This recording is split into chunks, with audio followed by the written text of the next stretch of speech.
திருச்சி சமயபுரம் கோயிலில் சித்திரை திருவிழா கொடியேற்றத்துடன் கோலாகலமாக தொடங்கியிருக்கிறது. அண்மை தகவலாக நாம் பார்த்துக் கொண்டிருக்கிறோம்.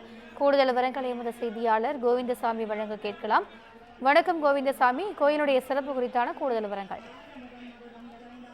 திவ்யா, திருச்சி மாவட்டம் சமயபுரத்தில் அருள்பாலித்து வரும் சமயபுரம் மாரியம்மன் உலக மக்களின் நன்மைக்காக ஆண்டுதோறும் 28 நாட்கள் பச்சை பட்டினி விரதம் மேற்கொண்டு சித்திரை பெருந்திருவிழாவின் போது பக்தர்களுக்கு காட்சியளித்து அருள்பாலித்து வருகிறார். அத்தகைய சிறப்புமிக்க சித்திரை பெருந்திருவிழாவானது இன்று கொடியேற்றத்துடன் வெகு விமர்சையாக தொடங்கி இருக்கிறது.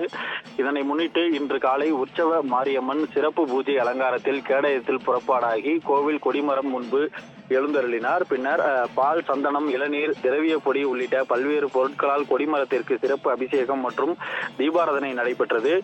அதனைத் தொடர்ந்து கோவில் குருக்கள் வேத மந்திரங்கள் முழங்க மேளதாளங்களுடன் அம்மன் உருவம் வரையப்பட்ட கொடியானது தங்க கொடிமரத்தில் ஏற்றப்பட்டது. இதில் ஏராளமான பக்தர்கள் கலந்து கொண்டு அம்மனை தரிசனம் செய்து வழிபட்டனர். சித்திரை திருவிழாவை முன்னிட்டு தினமும் இரவு 8 மணிக்கு அம்மன் சிம்ம வாகனம், பூத வாகனம், அன்னப்பறவை வாகனம், ரிஷப வாகனம் உள்ளிட்ட பல்வேறு வாகனங்களில் எழுந்துருளி பக்தர்களுக்கு காட்சியளிக்கிறார்.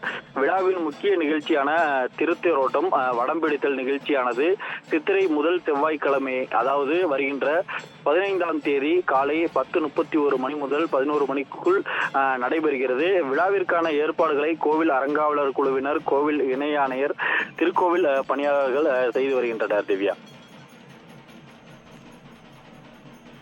கூடுதல் விவரங்களுக்கு நன்றி கோவிந்தராஜ்.